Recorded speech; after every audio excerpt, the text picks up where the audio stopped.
이번에는 그 책에 대한 말씀을 드려볼게요. 저희 딸아이가 책을 잘 읽지 않아서 고민이 된다라는 말씀을 드렸었어요.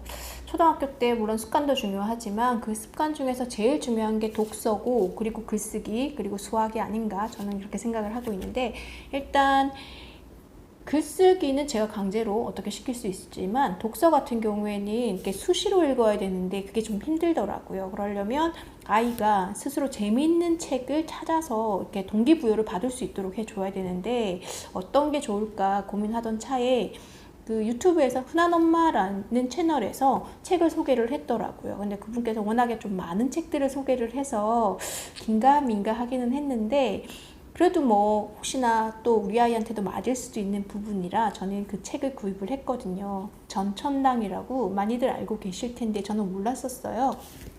전천당이란 책이 1권부터 10권까지 나와 있었었는데 가장 최근에 나온 게 10권이었었거든요. 그래서 우리 아이가 이걸 읽을까 안 읽을까 라는 고민을 하다가 순서에 상관없다고 하더라고요. 그러면 나중에 팔아야 되겠다, 안 읽으면. 그런 생각에서 가장 최근에 나온 책을 샀었거든요. 그리고는 이제 아이한테 이렇게 던져줬는데 강제로 읽히려고 했더니 그냥 한 두세 줄 보더니 재미가 없다는 거예요. 왜냐면 이 책이 일본 원작이다 보니까 주인공들이 일본 이름을 쓰게 되는 거죠. 그러니까 아이가 인지하기가 좀 힘들었던 것 같아요. 그리고 유튜브를 막 보고 있는데 제가 강제로 들이밀어서 읽기 싫었던 것도 있고, 그래서 재미가 없다, 아니면 뭐 주인공이 힘들다, 주인공 이름들이 어렵다, 뭐 이런 얘기를 하더라고요. 그래서 이건 아닌가 라는 생각이 들었는데, 그래도 본전 생각이 나잖아요. 그래서 아이를 끼고 제가 책 한 권을 읽어줬어요. 읽다 보니까 근데 되게 재밌더라고요. 약간 환타지 같기도 하고 동화 같기도 하면서 창의력이라든지 이런 것도 굉장히 도움이 되겠다. 그리고 상상력 이런 것들도 저도 약간 동기부여를 받을 수 있는 그런 것들이어서 목은 좀 나갔지만 일일이 다 읽어줬거든요. 그렇게 책 한 권을 딱 읽어주고 났더니 그 다음에는 본인이 스스로 읽더라고요. 재밌다면서. 그리고는 그 나머지 것들은 학교 도서관이랑 아니면 지역에 있는 동네에 있는 도서관에 가서 나머지 것들을 찾아서 이렇게 읽게 되더라고요. 그래서 혹시 저희 아이처럼 책을 잘 안 읽는다라는 생각이 드시면 이 책을 한번 권해드릴게요. 전천당. 1권부터 구입을 하셔도 좋고, 아니면 그 중에 한 권만 읽어서 아이가 어떻게 느끼는지를 보시고 그러면 그 다음 책도 읽게 되는 것 같아요. 그리고는 아이가 수상한 이웃집이라는 책 혹시 아시나요?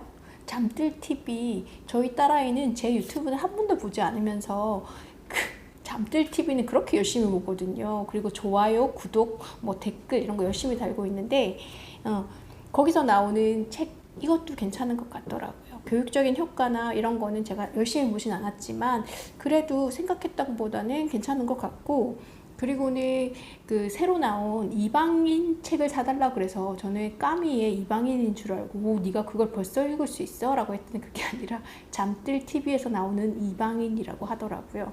그래서 구입을 했는데 막상 구입해보니 이게 만화책인 거예요. 그래서 이건 좀 아니다라는 생각이 드는데, 아까 말씀드렸던 전천당이라는 책을 한번 보시고, 그리고 아이가 흥미를 가지면 그걸로 시리즈로 보셔도 되고, 그 다음에는 잠들TV가 나오는 그 수상한 이웃집을 보는 것도 괜찮다라는 생각이 듭니다.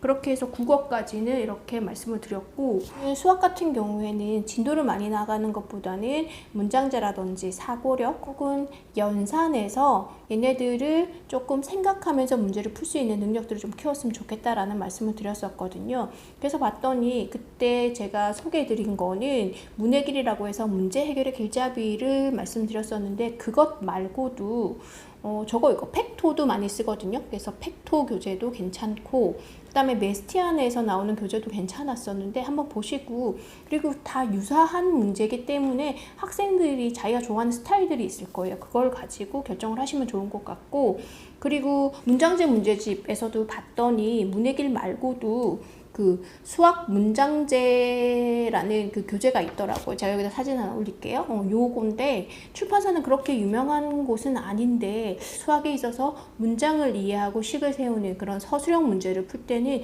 이 교재도 괜찮겠다라는 생각이 들더라고요. 그래서 이 교재도 한번 살펴보시고, 오랜만에 서점에 갔더니 수학 교재가 정말 많더라고요. 그러니까 알고 있는 출판사도 있고 그러지 않은, 그러니까 매대에 나와 있는 거는 주로 잘 이제 팔리는 그런, 그러니까 메이저 출판사들의 교재고, 그러지 않고 사이사이에 꽂혀 있는 교재들도 파트별로 굉장히 잘 나와 있더라고요. 그래서 도형은 도형 파트, 그다음에 연산은 연산 파트 이렇게 나와 있어서 한번 아이들과, 요즘 좀 조심스럽긴 하지만 아이들과 함께 서점에 가서 이런저런 책들을 한번 살펴보시는 것도 괜찮다라는 생각이 듭니다.